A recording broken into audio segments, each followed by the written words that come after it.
The conference room door clicked shut 6 inches from my face. Through the frosted glass, I could see the silhouettes of 15 people settling into their seats. My father at the head of the table, Uncle James to his right, my cousin Derek presenting something on the screen. The quarterly strategy meeting for Morrison and Associates, the commercial real estate firm my grandfather had founded 42 years ago.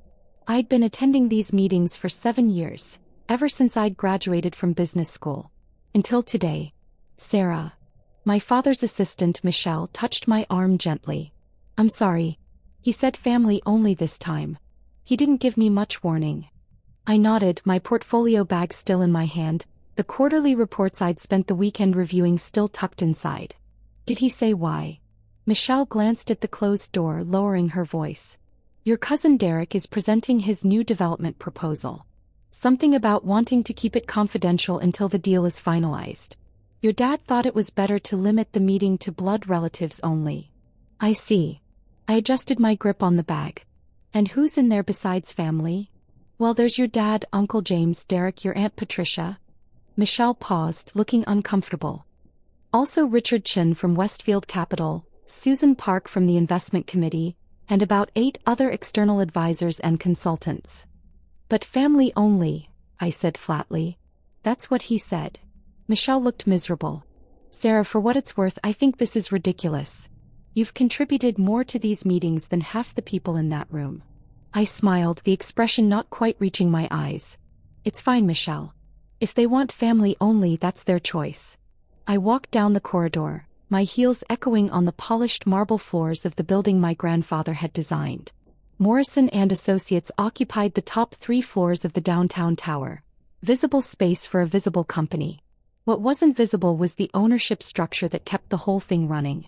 In the elevator, I pulled out my phone and opened an encrypted app that connected directly to my investment firm Hartwell Strategic Capital. The firm my college roommate and I had started 12 years ago, back when we were 2 ambitious 22-year-olds with more confidence than capital. The firm that now managed $2.3 billion in assets. The firm that, through a carefully structured series of holding companies and investment vehicles, owned 51% of Morrison and Associates. My phone buzzed with an incoming call. I answered as the elevator descended. Hi, Jennifer. Sarah, I saw the board meeting alert for Morrison and Associates, my business partner said, her voice crisp and professional. I thought you were attending today? Change of plans. Dad decided to make it family only. There was a pause. Family only? You're his daughter. Apparently not the right kind of family for this particular meeting. I stepped out of the elevator and headed toward the parking garage. Derek's presenting his new development proposal and they wanted to keep it confidential. The Riverside project? Jennifer's tone sharpened. Sarah, we reviewed that proposal last month. The numbers were questionable at best. If Derek's pushing that through without proper oversight, then that's a decision the family is making, I said, reaching my car. The family that apparently doesn't include me. Another pause, longer this time. When Jennifer spoke again, her voice was careful. Sarah, you know what I'm going to ask. I sat in the driver's seat, not starting the engine. Through the parking garage's concrete pillars, I could see the city stretching out in the afternoon sun. Somewhere up there, in that conference room, my family was making decisions about a company they thought they controlled. Not yet, I said quietly. Let me think about it. You've been thinking about it for 3 years. Ever since your dad started introducing you at company events as my daughter who works in finance, instead of acknowledging what you actually do. He doesn't know what I actually do, Jen. Nobody in that family does. Exactly my point. You own the majority stake in their company, Sarah. You're not some outside investor they can dismiss. You're the reason Morrison and Associates survived the 2022 real estate crash. You're the reason they could expand into 3 new markets. You're the reason their stock price tripled. And they don't even know it. I leaned my head back against the seat. Grandfather knew. Grandfather has been dead for 8 years. He knew before he died. I told him about the investment structure the year before he passed. He understood why I wanted to keep it private. And what did he say? I smiled at the memory. He said, "Let them underestimate you, Sarah. The best position in any negotiation is the one your opponent doesn't know you're in." Then he laughed and told me I reminded him of his mother. Well, your great-grandmother isn't here to give you advice and neither is your grandfather. But I am, and I'm telling you that this has gone on long enough. They just excluded you from a major strategic meeting. They're about to approve a development project that our analysts flagged as high risk. And they're doing it without any input from their majority shareholder. I watched an employee from one of the other companies in the building walk past, briefcase in hand, probably heading home for the day. Normal business. Normal life. Nothing like the decision I was weighing. If I reveal the ownership structure, I said slowly, it changes everything. Dad will feel betrayed. Uncle James will be furious. Derek will never forgive me. And if you don't reveal it? Derek pushes through a bad project, the company takes losses, and you watch your investment deteriorate because you were too nice to assert your legal rights as majority shareholder. You're not wrong. I'm never wrong. That's why you made me your business partner. Jennifer's tone softened slightly. Sarah, I know this is family. I know it's complicated. But Hartwell Strategic has fiduciary duties to our investors. We can't let a company we control make poor strategic decisions without intervention. That's not being mean. That's being responsible. A message flashed on my phone screen. An email from my father's office, sent to the general distribution list. Subject: Exciting developments, Riverside project approved. They just approved it, I said, opening the email. Derek's Riverside project. Full approval from the board. They're announcing it to the whole company. Jennifer's sigh was audible. How much capital are they committing? I scanned the email, my stomach sinking. $60 million. Leveraged construction loans. Projected completion in 18 months. And our analysts projected what? 30% chance of default. 35%. The market demographics don't support the commercial space Derek wants to build. The residential units are priced too high for the neighborhood. And the construction timeline is wildly optimistic given current labor shortages. $60 million on a project with a 35% failure rate. Sarah, you have to act. I closed my eyes, seeing my father's face the last time we'd had dinner together. He'd been so proud, talking about the company's growth, about Derek's innovative ideas, about the future of Morrison and Associates. He'd asked about my finance job, in that vague way he always did, not really listening to my answers because he didn't really understand what I did. Hey, I said. Do it. Do what specifically? Schedule an emergency shareholder meeting. Invoke our rights as majority stakeholder. Full disclosure of ownership structure. Jen, I want a complete audit of the Riverside project financials before we proceed. If it's as bad as our analysts think, I want documentation. That's going to take a few days to prepare properly. I have time. The Riverside groundbreaking isn't scheduled for 3 weeks. We can intervene before they break ground and lock in the construction contracts. I'll start the paperwork. Sarah, are you sure? I started my car, listening to the engine hum to life. No. But I'm doing it anyway. The next 72 hours were a blur of conference calls, legal reviews and strategic planning. Jennifer assembled a presentation that laid out Hartwell Strategic's ownership of Morrison and Associates in excruciating detail. Every shell company, every holding structure, every capital injection over the past 3 years. Our legal team prepared the shareholder rights documentation. Our analysts compiled a comprehensive risk assessment of Derek's Riverside project. On Thursday morning, Morrison and Associates executive team received formal notice of an emergency shareholder meeting scheduled for Monday at 10 a.m. The notice came from Hartwell Strategic Capital, exercising rights as the majority shareholder. My phone started ringing within an hour. First was Uncle James. Sarah, do you know anything about this? Some investment firm is calling an emergency meeting. They're claiming they own 51% of the company. I know, Uncle James. I'll be at the meeting. But who are these people? How did they get a majority stake? Your father and I control the Morrison family shares. We'll discuss it at the meeting, I said calmly. Monday at 10 a.m. He sputtered. This is highly irregular. Your father is extremely upset. We need to understand who we're dealing with. You will. Monday. Next was Derek, his voice tight with anger. Sarah, my dad just called me. Apparently we have to postpone announcing the Riverside project because some mysterious investor is making waves. Do you know anything about this? I'll be at the meeting, Derek. That's not what I asked. I asked if you know anything about who's disrupting our business. See you Monday, Derek. My father didn't call until Friday evening. I was at home reviewing the presentation one final time when his name appeared on my screen.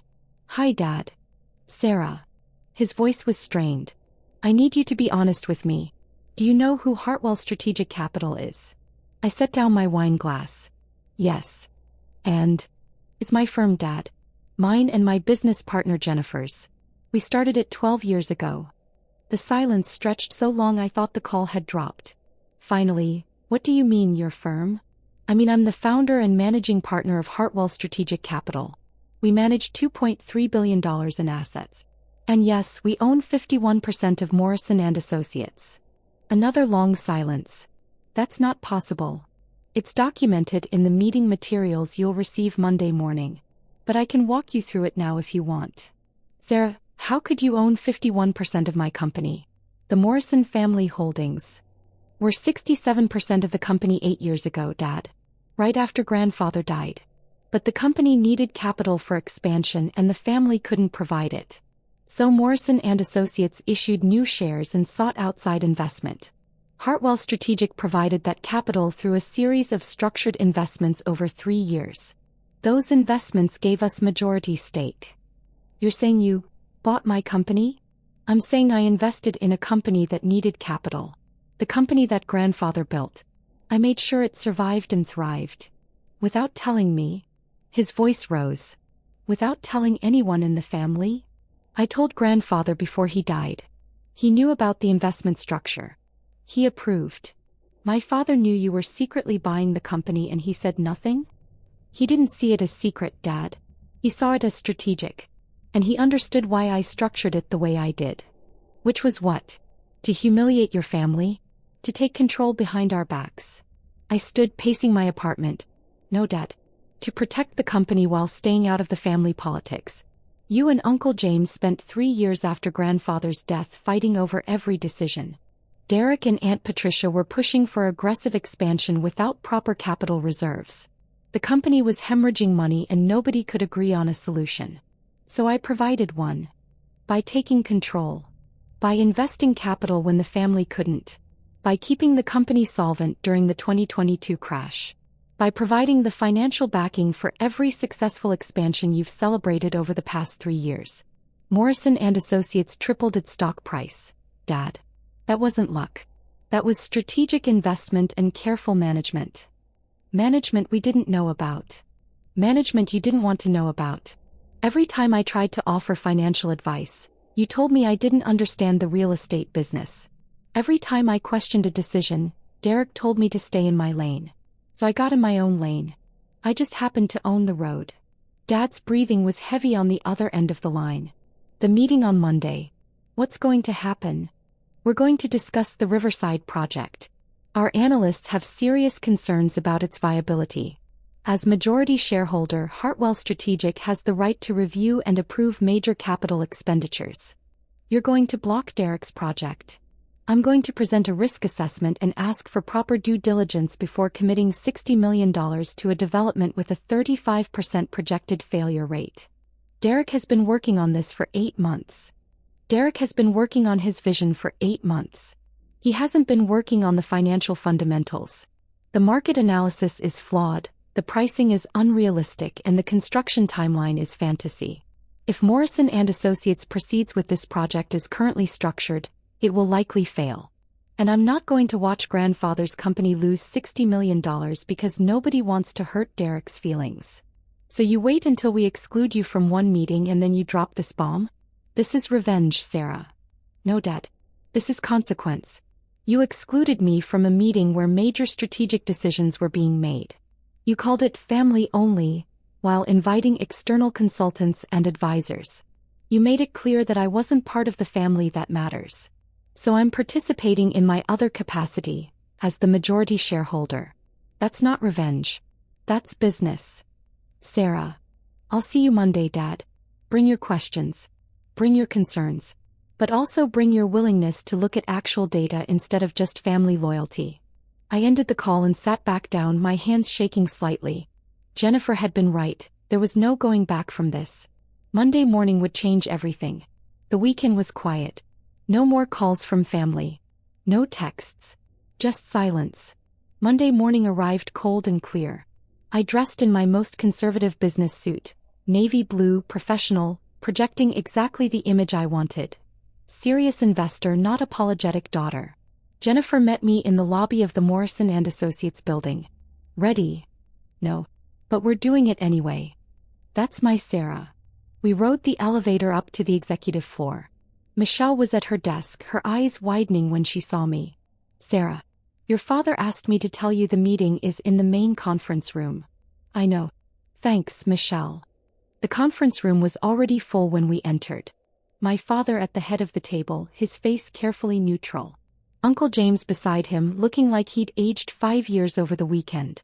Derek across from them, his jaw tight. Aunt Patricia, my cousin Monica, 3 board members I recognized, and the company's general counsel Marcus Webb. Jennifer and I took seats at the opposite end of the table from my father.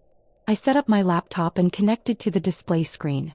Good morning, I said, my voice steady. Thank you all for attending on short notice. I'm Sarah Morrison, managing partner of Hartwell Strategic Capital. This is Jennifer Chin, my co-founder and chief investment officer. We've called this meeting to discuss Morrison & Associates' strategic direction and to formally disclose our ownership position in the company. Marcus Webb cleared his throat. Ms. Morrison, we've reviewed the documentation your firm sent over. The ownership claims are extensive. Before we proceed, I need to verify. Everything is verified, Jennifer said smoothly, pulling up the first slide. Hartwell Strategic Capital has provided complete documentation of all investment transactions dating back 3 years. Every share purchase was properly recorded and filed. Every holding company structure has been independently audited. And every legal requirement for disclosure has been met. The slide showed a complex ownership chart with Hartwell Strategic at the top and various holding companies branching down to ultimately connect to Morrison & Associates. In the corner, in clear numbers, 51% ownership. Uncle James leaned forward. You're telling us that Sarah's company owns the majority of Morrison & Associates? Not just Sarah's company, Jennifer corrected.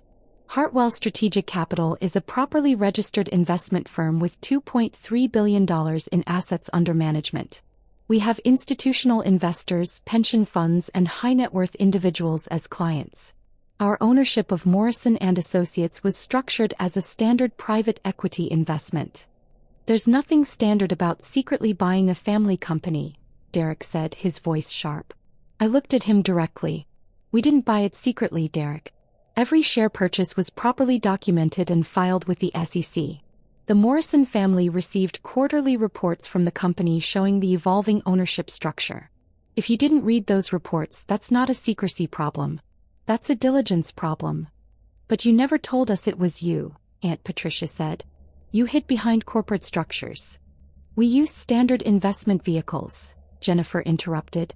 The same structures used by every major private equity firm in the country. There was no hiding. There was simply no reason to announce our identity unless and until we needed to exercise our shareholder rights. Which brings us to today, I said, advancing to the next slide. Morrison & Associates has approved a $60 million development project called Riverside. As majority shareholder, Hartwell Strategic has reviewed this project. We have serious concerns. The slide showed the Riverside project. Derek's architectural renderings, the site plan, the projected revenues. It looked impressive, glossy, professional. Derek straightened in his chair. The Riverside project has been thoroughly vetted by our development team. Your development team is optimistic, Jennifer said. Our independent analysts are not. She clicked to the next slide, showing market comparisons. Comparable properties in the same neighborhood have vacancy rates averaging 34%. Derek's projections assume 90% occupancy within 12 months of completion. The neighborhood is gentrifying, Derek argued. Property values are rising. At a rate of 3% annually, I said, showing the data. Your pricing assumes 8% annual appreciation. That's not a minor difference, Derek. That's fundamental market misunderstanding. My father spoke for the first time. Sarah, Derek has more experience in real estate development than your analysts. Does he have more experience than the 3 former commercial real estate executives on our advisory board? Jennifer asked. Or more experience than our chief market analyst who spent 20 years at CBRE? Or more experience than our construction consultant who's overseen $4 billion in development projects? The room went quiet. I clicked to the next slide. We're not saying the Riverside location is bad. We're saying the current project plan is financially unsound. The commercial space is overbuilt for the market. The residential units are overpriced. And the construction timeline assumes no delays in a market where average delays are running 6 months. So what are you suggesting? Uncle James asked. That we cancel the entire project? We're suggesting a complete redesign, Jennifer said. Scale back the commercial component by 40%. Reprice the residential units to match actual market comps. Extend the construction timeline by 8 months. And most importantly, reduce the capital commitment from $60 million to $38 million. That would completely change the project, Derek said, his voice rising. The whole vision. The vision doesn't matter if the math doesn't work, I said quietly. Derek, you've designed a beautiful building. But you've designed it for a market that doesn't exist at that price point. We can build something beautiful that also makes financial sense. But not the way it's currently structured. Derek stood abruptly. This is exactly why we didn't want you in that meeting last week. You don't understand vision. You don't understand what it takes to transform a neighborhood. You just see numbers and risk and reasons to say no. I see a $60 million mistake that could seriously damage this company, I said, holding his gaze. And as majority shareholder, I have a legal obligation to prevent that mistake. You're not the majority shareholder, Derek shot back. Your firm is. There's a difference. Is there? Jennifer pulled up another slide. Sarah personally owns 73% of Hartwell Strategic Capital, which means she personally controls the majority stake in Morrison & Associates. She is not just the managing partner making recommendations. She is the principal owner making decisions. The room went silent again.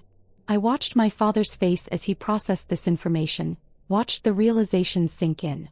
His daughter didn't just work in finance. His daughter owned his company. 3 years, Dad said finally. For 3 years, you've owned majority control of Morrison & Associates and you said nothing. For 3 years I provided capital that let this company thrive, I corrected. I funded the Denver expansion that's now your most profitable market. I backed the Portland acquisition that doubled your commercial portfolio. I provided bridge financing during the 2022 crash when banks were refusing loans to real estate companies. Every success Morrison & Associates has celebrated in the past 3 years was made possible by capital I provided. I didn't say anything because I didn't need credit. I just needed the company to succeed. But why? Aunt Patricia asked, genuine confusion in her voice. Why invest so much in a company and stay anonymous? Because grandfather taught me that the best investors are invisible until they need to be visible, I said. Because I knew that if you knew I was funding the company, every decision would become about family dynamics instead of business fundamentals. And because I wanted Morrison & Associates to succeed on merit, not because people were trying to keep the boss's daughter happy. Marcus Webb, the general counsel, spoke up. From a legal perspective, everything Hartwell Strategic has done is proper and documented. As majority shareholder, they have the right to approve or reject major capital expenditures like the Riverside project. The question before this board is whether we accept their restructuring proposal or whether we contest it. Contest it how? Uncle James asked. You can't, Marcus said bluntly. They own 51%. They have voting control. If Hartwell Strategic says the Riverside project needs to be redesigned, then it needs to be redesigned. Derek slammed his hand on the table. This is insane. We're going to let Sarah's company dictate our business strategy. It's not her company dictating strategy, Jennifer said calmly.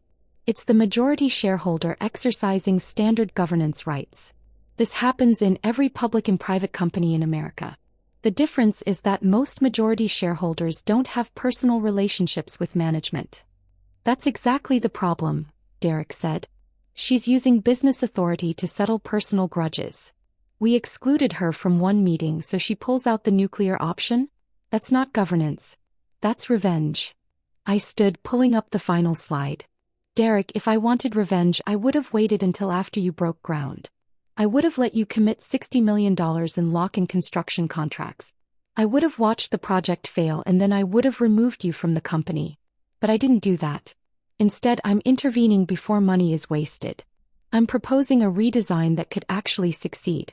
And I'm trying to save Morrison and Associates from a costly mistake. If that's revenge, it's the kindest revenge in corporate history.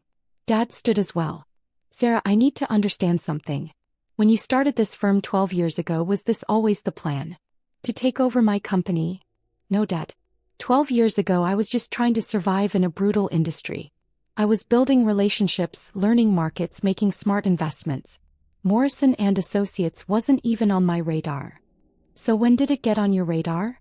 When grandfather called me 6 months before he died and asked me to promise I would take care of the company. He knew the family was fracturing. He knew Uncle James and you couldn't agree on strategy. He knew Derek was talented but impulsive. He asked me to protect what he'd built, so I did. I invested. I provided capital. I stayed out of the way until I couldn't anymore. My father's face was unreadable. He asked you to take over. He asked me to protect. There's a difference. Uncle James stood. Robert, we need to discuss this privately. As family. I am family, I said quietly. You're also an investor who just hijacked our company. I'm an investor who owns the company. That's not a hijacking. That's how capitalism works. Jennifer began packing up her materials. Gentlemen, the proposal is on the table. Redesign the Riverside project according to our specifications, or cancel it entirely. Hartwell Strategic will vote against any motion to proceed with the current plan. You have 2 weeks to decide how you want to move forward. We walked toward the door, but my father's voice stopped me. Sarah, you said grandfather knew about all this. Do you have proof? I pulled a folded letter from my bag. Yellowed paper, my grandfather's distinctive handwriting. He wrote this the week before he died. I've kept it in my office safe. Dad took the letter, unfolding it carefully. I'd read it 100 times, but I still remembered every word. By the time you read this, I'll be gone. But I want you to know that I'm proud of what you're building with Hartwell Strategic. Your great-grandmother would be proud too. She was the real business genius in our family, though my father never gave her credit for it. I know you're planning to invest in Morrison and Associates. I know why you're structuring it the way you are. And I think it's brilliant. Let them underestimate you. Let them think you're just the granddaughter who likes numbers. The best position in any negotiation is the one your opponent doesn't know you're in. When the time comes, and it will come, don't apologize for being smart. Don't apologize for being prepared. Don't apologize for protecting what I built. Our family has always valued the loudest voice in the room. But sometimes the quietest voice is the one that actually understands the numbers. I'm leaving you the company, Sarah. Not in the will. Your father would never forgive me. But in every way that matters. Take care of it. Take care of them. And don't let anyone tell you that being underestimated is the same as being powerless. Love, grandfather. Dad read the letter twice, his hands shaking slightly. When he looked up, his eyes were wet. He knew. He actually knew.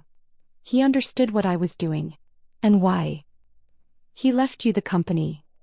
He left me the responsibility of protecting it. There's a difference. Uncle James took the letter from my father, reading it himself. His face went through several emotions. Shock, anger, resignation, something that might have been respect. We need time to process this, Uncle James said finally. This changes everything. Take your time, I said. But understand that the Riverside project doesn't proceed without redesign. That's not negotiable. Derek was still sitting, staring at the table. I worked on that project for 8 months. I know. And the core vision is good, Derek. The execution just needs refinement. Work with Jennifer's team. Listen to the market analysis. Build something that will actually succeed instead of something that looks impressive in renderings but fails in reality. You don't think I know what I'm doing. I think you're creative and ambitious, which are great traits. I also think you sometimes let vision override math, which is a dangerous trait. Learn to balance both and you'll be extraordinary. Jennifer and I left the conference room. In the elevator, she turned to me. How do you feel? Terrified. Relieved. Guilty. Vindicated. All of it at once. That sounds about right. She squeezed my shoulder. You did the right thing, Sarah. Sometimes being family means being honest, even when honesty hurts. My phone buzzed with a text from Michelle. That was the most intense meeting I've ever seen. Also, you're kind of my hero right now. I smiled despite everything. Over the next 2 weeks, the Morrison family went through stages of grief and acceptance. Uncle James tried to rally the family to contest the ownership structure, but Marcus Webb confirmed there was no legal basis for challenge. Derek submitted 3 revised proposals for Riverside, each one slightly closer to our specifications. Aunt Patricia called to tell me I'd broken my father's heart, then called back 3 hours later to apologize and admit she'd been wrong. And Dad was complicated. He showed up at my apartment on a Wednesday evening, looking older than I'd ever seen him. Can we talk? I let him in, poured 2 glasses of wine and sat across from him in my living room. I've been thinking about what your grandfather wrote, Dad said. About letting you be underestimated. About the loudest voice not always being the right voice. Dad. Let me finish. I underestimated you. For your entire life I underestimated you. I saw you succeeding in finance and I thought, I don't know what I thought. That it was nice. Respectable. But not serious. Not like what I did. You built a real estate empire. That is serious. I expanded an empire my father built. You created something from nothing. In 12 years, you built a $2.3 billion investment firm. Do you understand how extraordinary that is? I had good partners, smart advisors, and luck. Stop, Dad said firmly. Stop diminishing what you've done. I did that to you for years and I was wrong. You're not lucky. You're brilliant. And I was too proud to see it. The words I'd wanted to hear for so long, but they came with too much pain attached. Dad, I didn't do this to prove anything to you. I know. That's what makes it worse. You did it because you loved grandfather's company enough to protect it. Even when we shut you out, even when we dismissed you, you still protected us. I protected the company. There's a difference. Is there? He smiled sadly. Sarah, the Riverside project. Derek presented your redesigned proposal to me yesterday. It's better. Substantially better. The market analysis actually makes sense. The pricing is realistic. The timeline is achievable. It's everything his original proposal should have been. Derek did the work. We just provided the framework. You taught him how to think critically instead of just thinking big. That's a gift. We sat in comfortable silence for a moment. Finally, Dad said, Morrison & Associates needs you. Not just as the majority shareholder. As part of the leadership team. Marcus suggested creating a Chief Strategic Investment Officer position. Someone who oversees major capital decisions and long-term planning. Someone who can balance Derek's creativity with financial reality. You want me to work for Morrison & Associates? I want you to help lead it. The way grandfather wanted. The way you've been doing anonymously for 3 years but now visible and acknowledged. What do you think? I thought about grandfather's letter. About great-grandmother who'd been a business genius without recognition. About being the quietest voice that understood the numbers. I think it's time to be loud, I said. Yes. Dad smiled, the first real smile I'd seen from him in weeks. Your grandfather would be so proud. Oh, I'm proud. Even if I'm late to the party. Better late than never. 3 months later, I stood in front of the Morrison & Associates board as Chief Strategic Investment Officer, presenting the quarterly investment review. Dad sat at the head of the table. Uncle James was to his right. Derek was there, now leading the Riverside project redesign with genuine enthusiasm instead of defensive pride. And at the far end of the table, the seat I used to occupy when I was just taking notes, sat a new junior analyst. A recent business school graduate taking notes on her laptop, probably wondering if anyone actually read her memos. After the meeting, I stopped by her desk. Hey Amanda. How's the learning curve? She looked up, surprised. It's intense. Everyone here is so experienced. Sometimes I feel like I'm just trying to keep up. That feeling never goes away, I said. But eventually you realize that keeping up was never the point. Understanding is the point. Keep taking those notes. Keep asking questions even when people act like they're obvious. Keep building your foundation. You never know when you'll need it. She smiled. Thanks, Ms. Morrison. That actually helps. I walked back to my office. The one next to Dad's with a view of the harbor where cargo ships came and went. On my desk was grandfather's letter, now framed, reminding me daily that being underestimated wasn't weakness. It was preparation. My phone buzzed with a text from Jennifer. New opportunity. Tech startup Series C looking for $200 million. Interested.